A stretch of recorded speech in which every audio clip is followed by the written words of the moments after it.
조윤선 전 문화체육부 장관과 관련된 얘기입니다. 조윤선 기자, 조윤선 전 장관. 네. 예. 1심 재판에서 블랙리스트에 개입했다는 증거가 없다는 이유로 관련 부분에서 무죄가 선고됐었죠. 예. 그런데 재구속될 처지에 놓였습니다.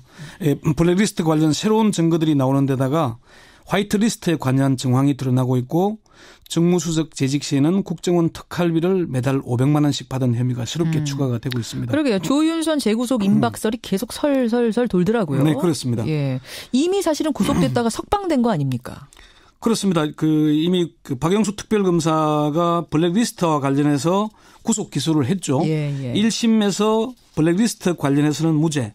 국회 위정죄 부분은 징역 1년에 집행유예 2년이 선고돼서 석방이 됐습니다. 그래요. 그런데 재구속 임박설이라니 이게 그럼 검찰이 다시 구속영장을 청구할 수도 있다 이런 얘기인가요? 그럴 가능성이 높다는 관측이 나오고 있습니다. 검찰의 공식 입장은 아직 검토하지 않았다는 것입니다. 검토가 이루어진다면 영장을 청구할 수도 있다는 걸로 들리죠. 예. 그렇지만 검찰의 수사 방향을 보거나 검찰 내부의 얘기를 들어보면은 구속영장 청구가 불가피하다는 쪽으로 의견이 모아지고 있습니다. 시중에 설 정도가 아니군요, 그러니까. 예, 검찰의 한 핵심 관계자는 조 전 장관 구속영장 청구와 관련해서 고민하고 있는 것으로 안다. 지금 상황으로는 구속영장 청구가 불가피한 방향으로 가고 있는 것 같다. 이렇게 얘기를 했고요. 그래요. 박영수 특검팀의 한 핵심 관계자도 조 전 장관에 대한 구속영장 청구가 임박한 것으로 안다. 이렇게 얘기를 했습니다. 이제 특검은 영장을 청구할 권한이 없습니다. 검찰이. 그렇죠. 그러니까 검찰에서는 좀 신중하게 고민하고 있는 것으로 안다. 아직 정해진 건 아무것도 없다.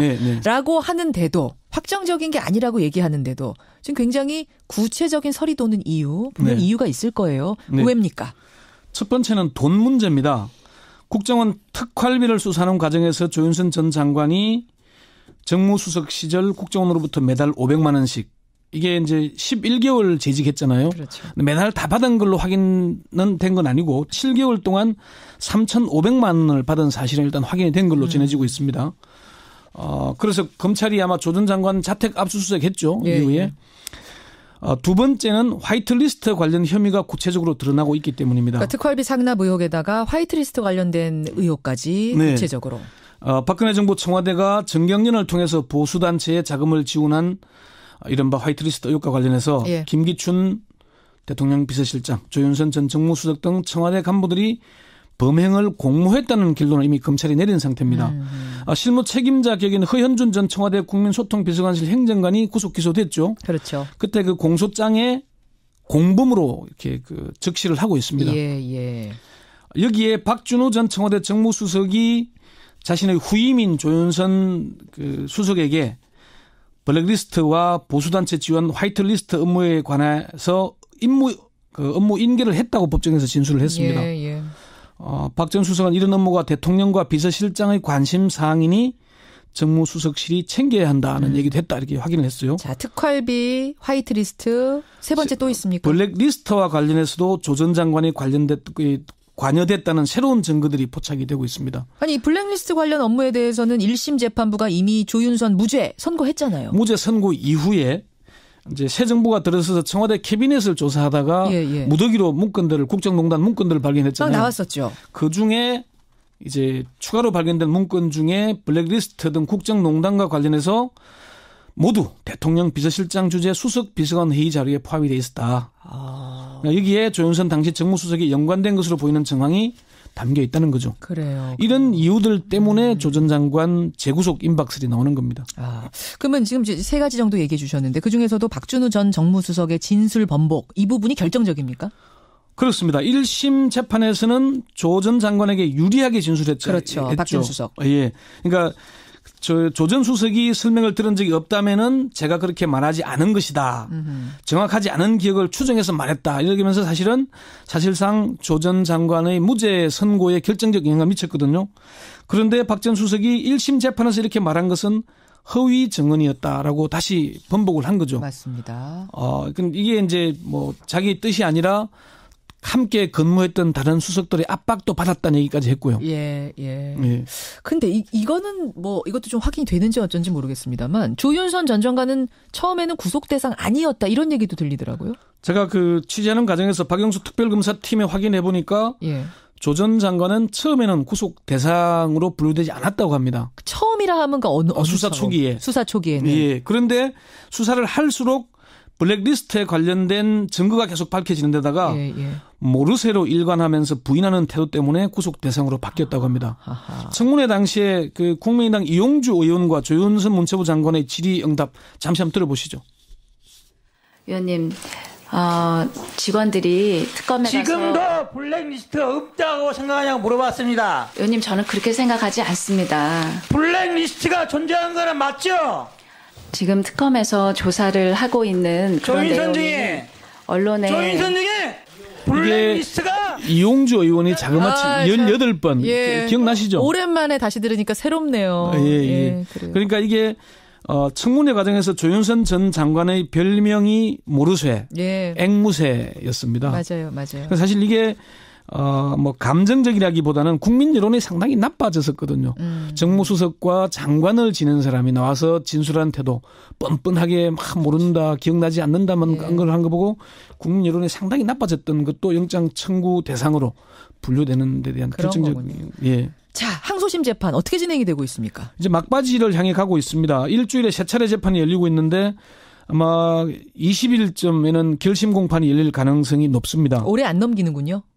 결심은 그렇고요. 선고는 내년 1월 중순쯤으로 예상을 하고 있습니다. 결심은 일단 12월 20일쯤. 지금 검찰이 별도로 구속영장을 청구할지 여부는 좀 더 지켜봐야 되겠지만은 지금의 재판 진행 과정으로 볼 때 항소심 재판에서 실형이 선고돼서 구속될 가능성도 배제하기 어렵다는 전망이 나옵니다. 그래요. 박영수 특검팀 관계자는 검찰의 청구 여부는 별도로 하고 지금은 박준호 전 수석의 진술 번복이 아니더라도 유죄 입증에는 문제가 없을 것이라고 이렇게 주장을 하게 됐습니다. 이건 이제 박영수 특검팀 얘기잖아요. 특검팀 쪽의 주장이니까. 그렇습니다. 그런데 이제 박영수 특검팀 관계자에게 참 재밌는 얘기를 했는데 1심 판결을 두고 눈도 가리지 않고 아웅한 것이라고 얘기하더라고요. 그게 무슨 얘기입니까? 원래 눈 가리고 아웅한다는 거잖아요. 눈 가리고 아웅하는 거죠. 눈도 가리지 않고 아웅했다는 얘기는 대놓고 봐줬다는 얘기죠. 대놓고 봐줬다? 그게 왜 그런 얘기를 하냐면은 비서실장은 유죄, 밑에 비서관도 유죄인데 중간에 수석은 몰랐다? 그 이제 증거가 부족했다는 얘기였는데 그 증거가 새롭게 나오고 있기 때문에 유죄를 받아낸 데는 문제가 없을 것이다. 그렇게 얘기를 하는 것이죠. 그렇게 어쨌든 특검팀은 지금 확신하고 있다는 얘기입니다. 그렇죠.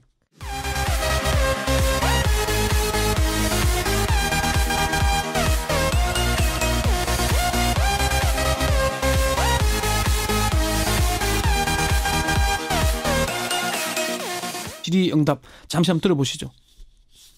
의원님, 직원들이 특검에 가서 지금도 블랙리스트 없다고 생각하냐고 물어봤습니다. 의원님 저는 그렇게 생각하지 않습니다. 블랙리스트가 존재하는 거는 맞죠? 지금 특검에서 조사를 하고 있는 그런 조인선 내용이 중에 언론에 조인선 중에 블랙리스트가 이용주 의원이 자그마치 18번 기억나시죠? 오랜만에 다시 들으니까 새롭네요. 그러니까 이게 청문회 과정에서 조윤선 전 장관의 별명이 모르쇠, 앵무새였습니다. 맞아요. 사실 이게 뭐 감정적이라기보다는 국민 여론이 상당히 나빠졌었거든요. 정무수석과 장관을 지낸 사람이 나와서 진술한 태도, 뻔뻔하게 막 모른다, 기억나지 않는다만 걸 한 거 보고 국민 여론이 상당히 나빠졌던 것도 영장 청구 대상으로 분류되는 데 대한 결정적인 자, 항소심 재판 어떻게 진행이 되고 있습니까? 이제 막바지를 향해 가고 있습니다. 일주일에 3차례 재판이 열리고 있는데 아마 20일쯤에는 결심 공판이 열릴 가능성이 높습니다. 올해 안 넘기는군요. 결심은 그렇고요. 선고는 내년 1월 중순쯤으로 예상을 하고 있습니다. 결심은 일단 12월 20일쯤. 지금 검찰이 별도로 구속영장을 청구할지 여부는 좀 더 지켜봐야 되겠지만은 지금의 재판 진행 과정으로 볼 때 대통령 비서실장, 조윤선 전 정무수석 등 청와대 간부들이 범행을 공모했다는 결론을 이미 검찰이 내린 상태입니다. 실무 책임자 격인 허현준 전 청와대 국민소통비서관실 행정관이 구속 기소됐죠. 그렇죠. 그때 그 공소장에 공범으로 이렇게 적시를 하고 있습니다. 여기에 박준호 전 청와대 정무수석이 자신의 후임인 조윤선 수석에게 블랙리스트와 보수단체 지원 화이트리스트 업무에 관해서 업무 인계를 했다고 법정에서 진술을 했습니다.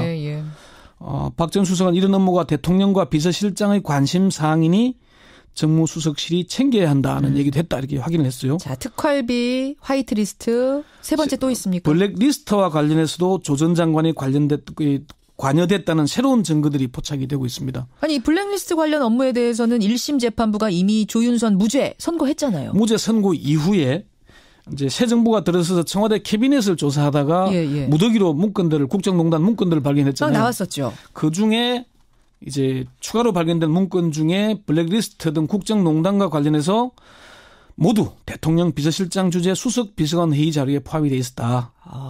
여기에 조윤선 당시 정무수석이 연관된 것으로 보이는 정황이 담겨 있다는 거죠. 그래요. 이런 이유들 때문에 조 전 장관 재구속 임박설이 나오는 겁니다. 그러면 지금 세 가지 정도 얘기해 주셨는데 그중에서도 박준우 전 정무수석의 진술 번복 이 부분이 결정적입니까? 그렇습니다. 1심 재판에서는 조 전 장관에게 유리하게 진술했죠. 그렇죠. 박준 수석. 예. 그러니까 조 전 수석이 설명을 들은 적이 없다면은 제가 그렇게 말하지 않은 것이다. 정확하지 않은 기억을 추정해서 말했다. 이러면서 사실상 조 전 장관의 무죄 선고에 결정적 영향을 미쳤거든요. 그런데 박 전 수석이 1심 재판에서 이렇게 말한 것은 허위 증언이었다라고 다시 번복을 한 거죠. 맞습니다. 이게 이제 뭐 자기 뜻이 아니라 함께 근무했던 다른 수석들의 압박도 받았다는 얘기까지 했고요. 예. 근데 이거는 뭐 이것도 좀 확인이 되는지 어쩐지 모르겠습니다만 조윤선 전 장관은 처음에는 구속 대상 아니었다 이런 얘기도 들리더라고요. 제가 취재하는 과정에서 박영수 특별검사팀에 확인해 보니까 조 전 장관은 처음에는 구속 대상으로 분류되지 않았다고 합니다. 처음이라 하면 어느 수사 초기에. 수사 초기에는. 예. 그런데 수사를 할수록 블랙리스트에 관련된 증거가 계속 밝혀지는 데다가 모르쇠로 일관하면서 부인하는 태도 때문에 구속 대상으로 바뀌었다고 합니다. 청문회 당시에 국민의당 이용주 의원과 조윤선 문체부 장관의 검찰의 한 핵심 관계자는 조 전 장관 구속영장 청구와 관련해서 고민하고 있는 것으로 안다. 지금 상황으로는 구속영장 청구가 불가피한 방향으로 가고 있는 것 같다. 이렇게 얘기를 했고요. 그래요. 박영수 특검팀의 한 핵심 관계자도 조 전 장관에 대한 구속영장 청구가 임박한 것으로 안다. 이렇게 얘기를 했습니다.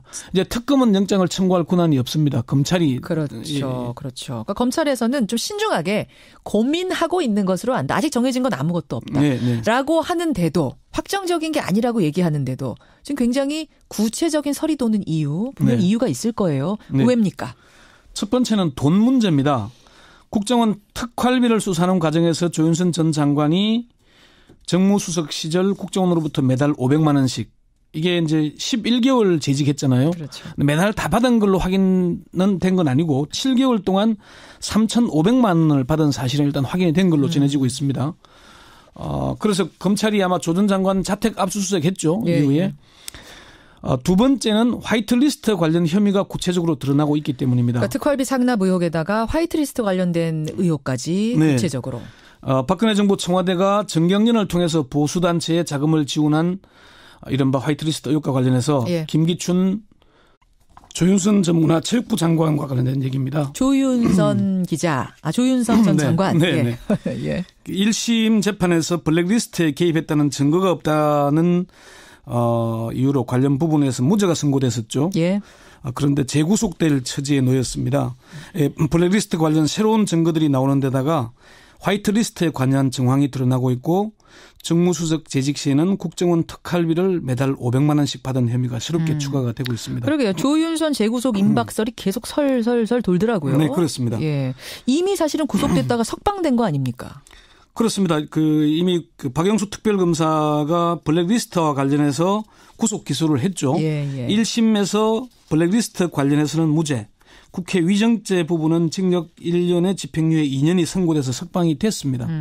그래요. 그런데 재구속 임박설이라니 이게 그럼 검찰이 다시 구속영장을 청구할 수도 있다 이런 얘기인가요? 그럴 가능성이 높다는 관측이 나오고 있습니다. 검찰의 공식 입장은 아직 검토하지 않았다는 것입니다. 검토가 이루어진다면 영장을 청구할 수도 있다는 걸로 들리죠. 그렇지만 검찰의 수사 방향을 보거나 검찰 내부의 얘기를 들어보면은 구속영장 청구가 불가피하다는 쪽으로 의견이 모아지고 있습니다. 시중에 설 정도가 아니군요, 그러니까.